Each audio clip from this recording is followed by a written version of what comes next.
नमस्कार विद्यार्थी मित्रांनो, तुम्हा सर्वांचं मिस्टर प्रोफेसर या यूट्यूब चॅनलवर मी स्वागत करतो. This is the video lecture number 6 from the mechanical properties of fluid, and the both questions are from the Maharashtra CET, and the first one is from the CET 2017 and the second one is from the 2019. ठीक आहे. मागील जर तुम्ही video lecture बघितला असणार 5व्या क्रमांकाचा, तर तिथे त्या दोन्ही एक्झाम्पलसाठी जे आपण इक्वेशन्स किंवा जो फॉर्म्युला यूज केला तो त्याच फॉर्म्युलाच्या बेसवर आपण हे दोन क्वेश्चन सॉल्व्ह करू शकतो. बघा, म्हणजे मागील जर तुम्ही पहिल्यापासून जर 4 पर्यंत जर व्हिडिओ लेक्चर्स बघितले असेल मेकॅनिकल प्रॉपर्टीज ऑफ फ्लुइडचे, तर त्याच्यामध्ये जास्तीत जास्त मी दोन एक फॉर्म्युले यूज केले. म्हणजे या चॅप्टरमध्ये कसं आहे ना, फॉर्म्युले कमीत आहे, म्हणजे त्याच फॉर्म्युला आपल्याला परत क्वेश्चन्स विचारलेले आहे. थोडं काय म्हणतात व्हेरिएशन्स राहतात क्वेश्चनमध्ये, पण फॉर्म्युला तुम्हाला तोच यूज करायचा. आता तुम्ही इथं बघा, पहिला question, a big water drop is formed by the combination of n small water drops. ठीक आहे. बघा, समजा छोटे छोटे ड्रॉप्स होते, ओके, यांच्या कॉम्बिनेशनमुळे एक वॉटरचा ड्रॉप हा फॉर्म झाला. बस तेच म्हटलं आहे. ओके, याला आपण ड्रॉप्स न म्हणता मागील क्वेश्चनमध्ये ड्रॉपलेट्स म्हटलं होतं. Okay, droplets. ओके, हा झाला ड्रॉप. ओके, आता त्यांनी इथं ड्रॉप म्हटलं आणि इथं त्यांनी काय शब्द यूज केला, ड्रॉप्स. इथं समजलं पाहिजे. ओके, म्हणजे छोटे छोटे सगळे ड्रॉप्स एकत्र येऊन काय तयार झाला, एक ड्रॉप तयार झाला वॉटरचा. ठीक आहे, ऑफ अ इक्वल रेड आहे. हे जे काही छोटे छोटे ड्रॉप्स आहे, या सगळ्यांची रेडियस किती आहे, स्मॉल आर. मग या वॉटर ड्रॉपची रेडियस किती घ्यायची, capital R. That's it. Clear. The ratio of the surface energy of n drops to the surface energy of a big drop. या बिग ड्रॉपची एनर्जी आपण E1 कन्सिडर करू, या स्मॉल ड्रॉपलेटची एनर्जी काय करू, एनर्जी E2. त्यांनी काय विचारला, the ratio of n drops to the ratio of drop. म्हणजे काय विचारलेलं आपल्याला, E2/E1. Surface energy of n drops to the surface energy of one single drop of a water. ठीक आहे, म्हणजे आपल्याला एनर्जीचा फॉर्म्युला यूज करायचा. आत्ताच मी सांगितलं एनर्जीचा फॉर्म्युला किती आहे, surface tension into area. Surface tension into area. Okay, पहिले याच्यासाठी आपण करू E2. ठीक आहे, बघा याचा एरिया झाला A2. ठीक आहे, देअरफॉर TA2. ओके, याच्यासाठी एरिया काय राहतो, सरफेस एरिया काढतो 4πr². Equation number first. याच्यासाठी घ्या surface tension area A1, therefore surface tension 4πR². Equation number 6. ठीक आहे, therefore equation 1 divided by equation 2. Same तुम्ही जर मागील लेक्चर जर बघितलं असं जवळपास तसंच आहे. Therefore E2 divided by E1 T4πR². T4πR². T4π get cancel. Therefore R² divided by R². ठीक आहे. बघा, आता या फॉर्मॅटमध्ये तो ऑप्शन दिसत नाहीये. ठीक आहे, त्याच्यामुळे आपल्याला तो जो काही मागे कॉन्सेप्ट यूज केला होता की याचा व्हॉल्यूम आणि याचा व्हॉल्यूम कसं राहते, सेम. तिथनं आपल्याला स्मॉल आर आणि कॅपिटल आरचं रिलेशन सापडते. त्या लक्षात, volume of n droplets equals to volume of n drop. ठीक आहे, ते इथं मी सॉल्व्ह करण्याचा प्रयत्न करतो. बघा, याचं volume of n droplets, therefore n times 4/3π small r³. इकडे volume of a single drop 4/3π capital R³. 4/3π get cancel. What remains, nr³ equals to capital R². Taking cube root on both side. Therefore cube root of n किंवा n चा power 1/3. Cube root on cube get cancel. What remains, r. हा relation develop झाला. आता मग तुम्ही small आरच्या ठिकाणी काय पुट करू शकता, capital R divided by n power 1/3.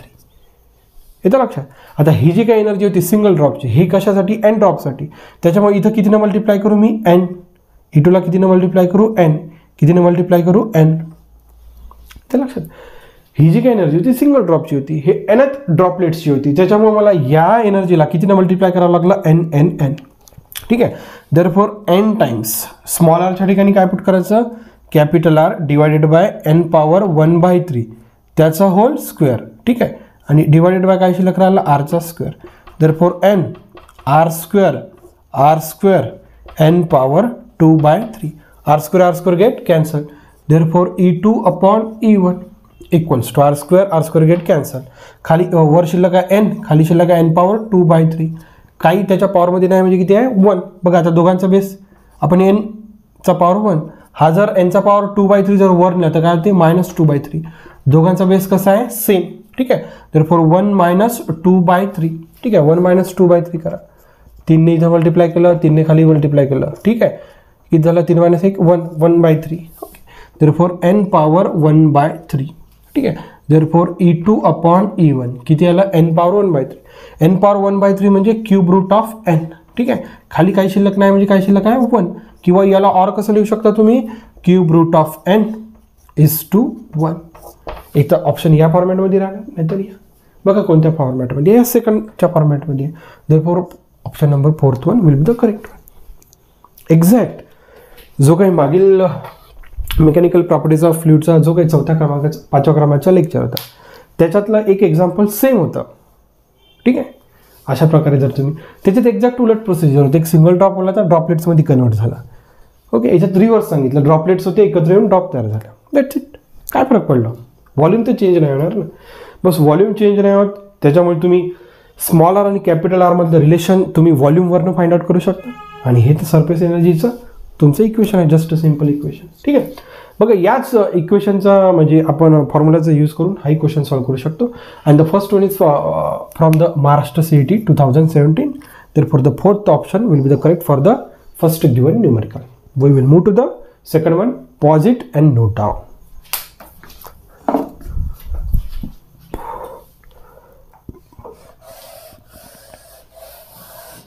बघा आता सेकंडच्या सोल्युशनकडे वळूया.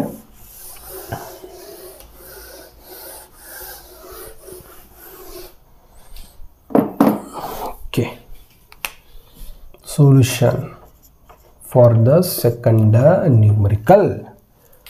The surface tension of a soap solution is 0.035 Newton per meter.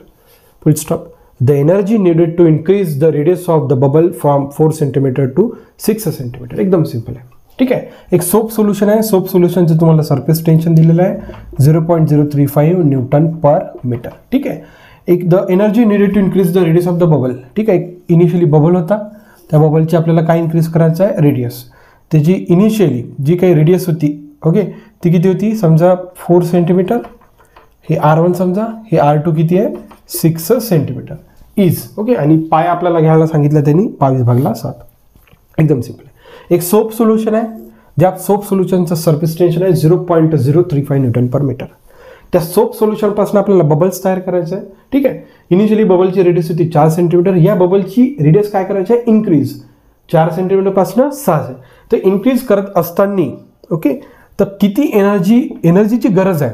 म्हणजे एखाद्या बबलची रेडियस आहे की नाही, समजा आपण सोप सोल्युशन घेतलं ते राहतात ना लहानपणी, जर तुम्ही बघितलं असेल जत्रेत जशी नळी राहतात त्याच्यात ती राहतात, कांडी राहते, ते आपण असं कांडी हलवतो फू करतो, येतं लक्षात. मग त्याच्यात बबल्स तयार होतात.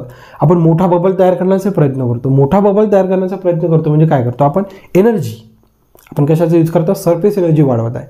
छोटा बबल होता समजा, एक छोटा बबल झाला ज्याची समजा सुरुवातीला रेडियस 4 सेंटीमीटर, त्याच बबलची रेडियस आपल्याला 6 सेंटीमीटर करायची, तर आपल्याला काही ना काही एनर्जी द्यावं लागणार.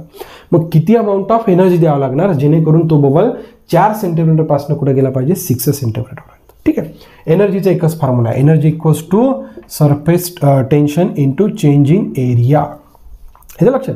Therefore surface tension into change in area एकदम सिंपल आहे. ठीक आहे, बघा आता चेंज इन एरिया म्हणजे हा बघा, हा झाला तुमचा इनिशियल एरिया, हा झाला तुमचा final area. Therefore final area minus initial area. ठीक आहे, देअरफॉर स्पेरिकल शेप आहे त्याच्यामुळे एरिया काय राहणार आहे 4 पाय.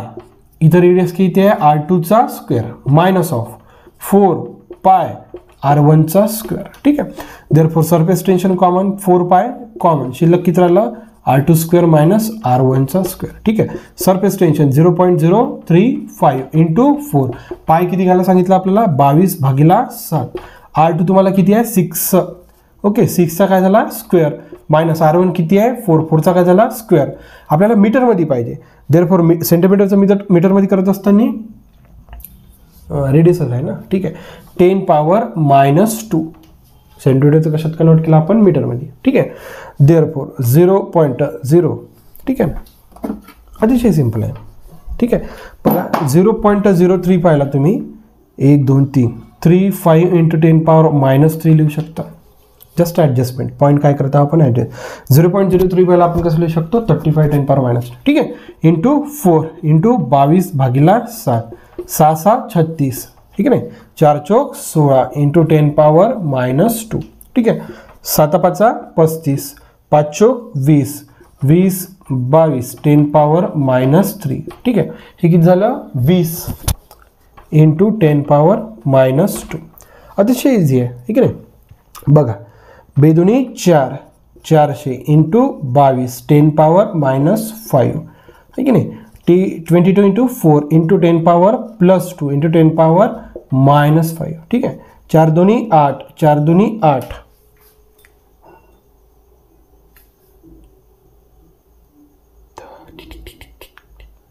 ठीक आहे. थोडं फार चुकत आहे. ओके. हे जर तुम्ही कॅल्क्युलेट केलं तर माझ्या मते नियर अबाउट 1.76 इंटू 10⁻³ जूल यायला पाहिजे. हे जर ऑप्शन बघावं लागणार 1.76 10⁻³ जूल. ठीक आहे. थोडे कॅल्क्युलेशन्स बघून घ्यायचे. माझं थोडं कुठं ना कुठं मिस्टेक झाली असणार आणि मिस्टेक होतात. क्लिअर आहे. ओके. बघा अशा प्रकारे जर तुम्ही सॉल्व्ह करण्याचा प्रयत्न केला तर काही मोठी अडचण नाही. ओके. जस्ट सिम्पल अल्जेब्रा आहे. तुम्ही घरी करून बघा आणि फायनली हे आन्सर यायला तुमचं पाहिजे. याच्या लक्षात असं आहे. असं आहे आपलं.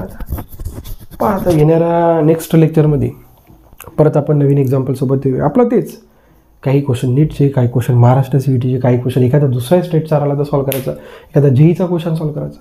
आपला चॅनलचा उद्देशच तो आहे. Maximum number of previous year question solve करा अँड गेट द थीम. जे काही फायनल एक्झाममध्ये जे काही क्वेश्चन्स येणार आहे त्याची थीम मिळवा. Okay. So thank you for watching. See in the next video.